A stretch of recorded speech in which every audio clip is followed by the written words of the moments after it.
Continental Airlines are introducing a different class system across the Atlantic. So what is the difference? On Continental's new Business First, you'll experience first-class comfort with a state-of-the-art sleeper seat that gives you much more room to relax. First-class service and a personal video with 6 channels. But at a business class fare.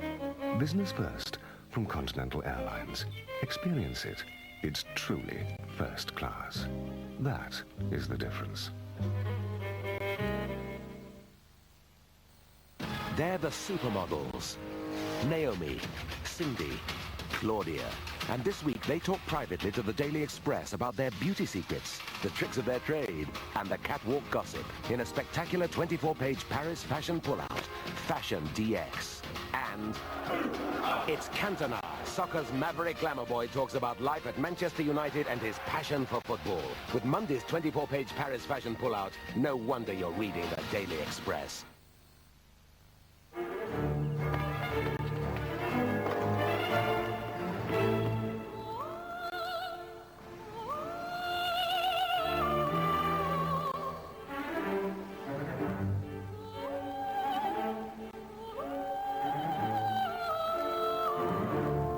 Renault 19. You're looking at temptation.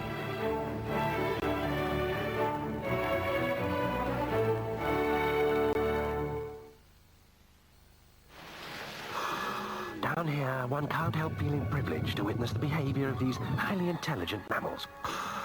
Evidently rather more intelligent than my crew, who seem to have forgotten me. What are they playing at? I'm so bored. Know any dolphin jokes?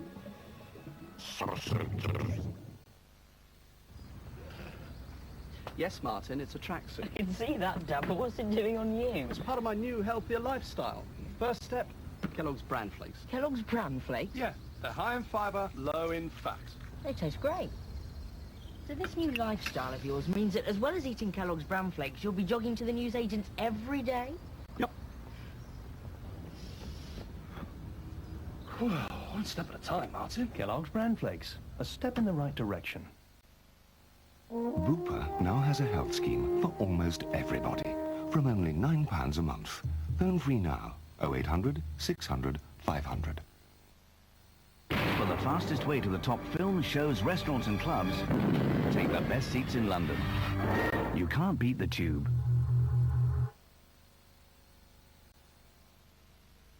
No! I'm so sorry.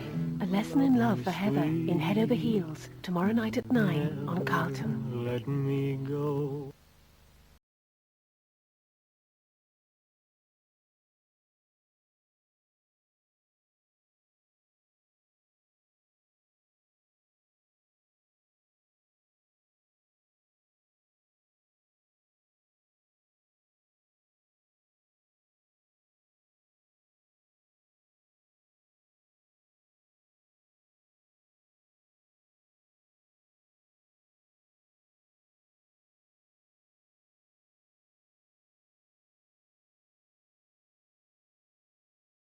London too.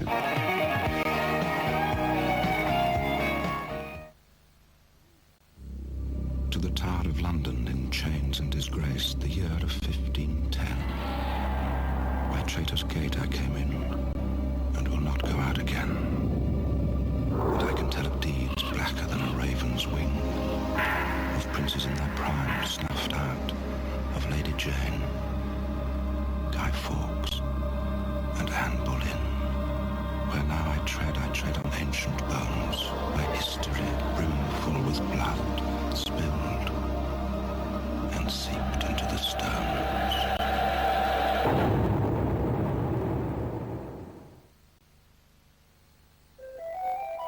This symbol outside means you have the standard inside. That an entire library of software has been written to.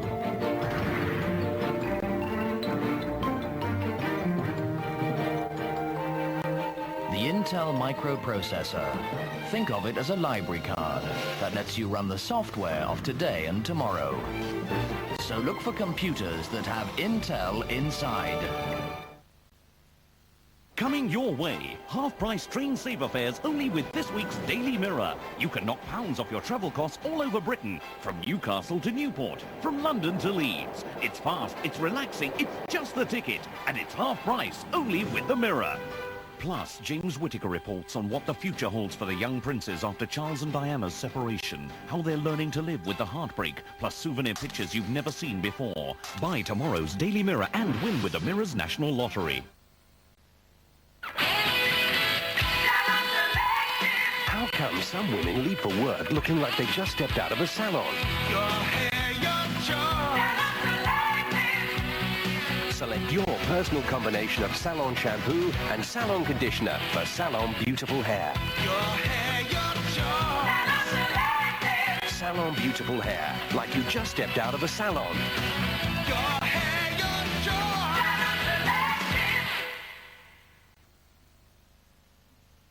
Last night Andrew tells me he was to make a new will, but this morning he is dead.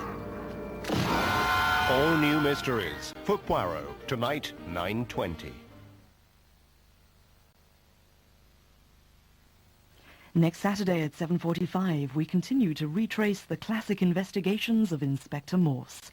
John Thaw returns next Saturday, 7:45.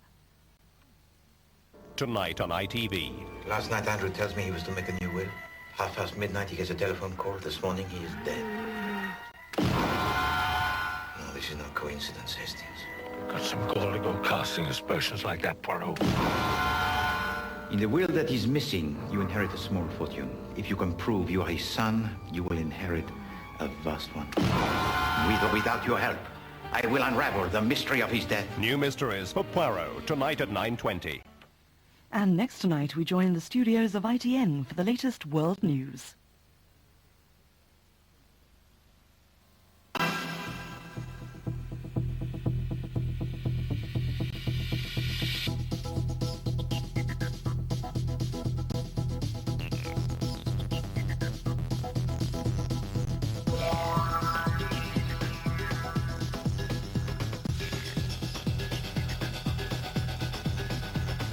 With a new 1.6 16-valve engine, side impact bars, and a new body. It's the shape to be in. The new 16-valve Escorts.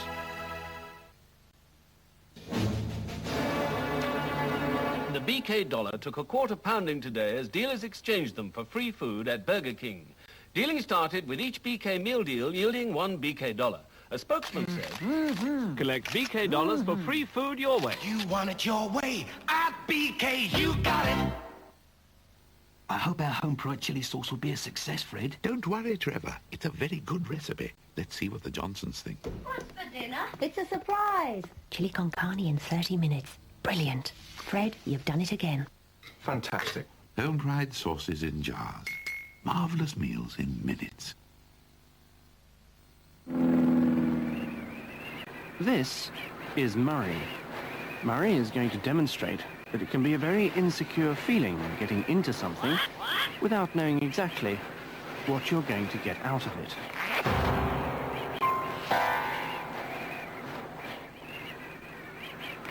Perhaps somebody should tell Murray about national savings, where security has never been so interesting.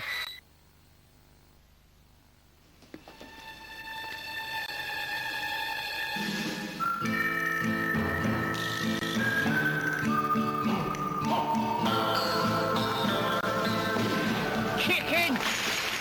Oh, yeah. Chicken.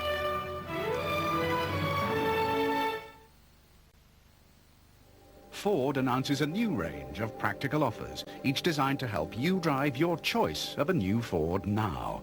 We send the details of our current offers to your home. You choose the combination that best suits you.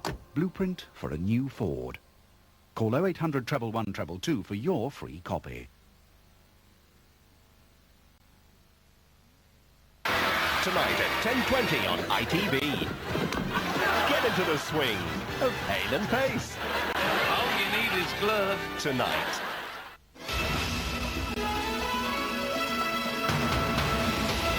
This is London Weekend Television, part of the ITV network. At ITN, Julia Somerville.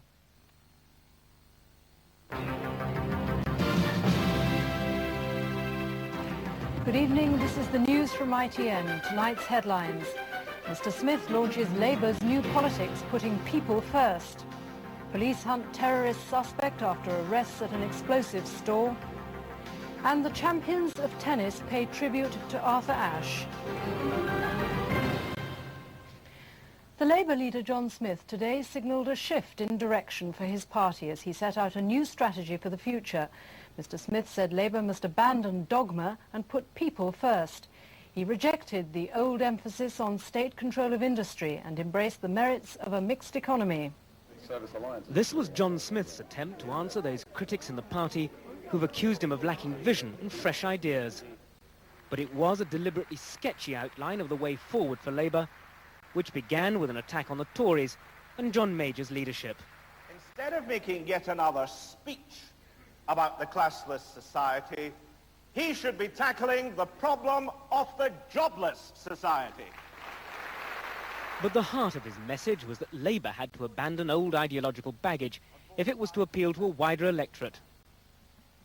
And what we need is a new political approach for a new political era. A new politics that puts people first, that rejects dogma and embraces practical, common-sense solutions. And that included ditching cherished socialist notions like nationalisation if the party was to move forward. For years, we've conducted a largely sterile debate about the ownership of industry and services as if privatisation and nationalisation were the only conceivable choices in economic policy. Labour will now consult widely on what changes are necessary.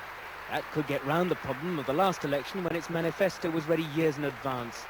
And it avoids contentious areas which could otherwise divide the party. I think it's all for the good. I think we need to break up the past. I think it's new policies, new views. I think it's coming from new leadership. But there are those on the left of the Labour Party who won't like Mr. Smith's message at all. Above all, they'll see his talk of the need to embrace change as just another way of saying that they're going to abandon some of Labour's fundamental socialist principles. Mark Webster, ITN, Bournemouth. Conservatives were quick to dismiss John Smith's speech. The Transport Secretary, John McGregor, said it proved Mr. Smith could not be trusted. Labour now backed policies being successfully pursued by the Tories, he said. A debate on Maastricht by young Conservatives today ended with a speaker ripping up a copy of the treaty. The conference gave him a standing ovation and threw out a motion praising the Prime Minister's policy on Europe. Well, to discuss the weekend's political developments, I'm joined by our political editor, Michael Brunson. Michael, we've had two speeches from the main party leaders over the past few days outlining these big new ideas. Why now? Well, both of them have got problems on their backbenches because both the Tory and Labour backbenches are muttering and asking whether the two leaders have the sort of vision which they require of party leaders. So both were anxious to show that they had got that vision. And that, of course, leads on to the idea, really, that both of them were writing the first draft of their party manifestos, because manifestos are about vision. The Labour anxious today, through Mr. Smith's speech, to show that they're not the party of losers, and Mr. Major, in his Carlton Club speech,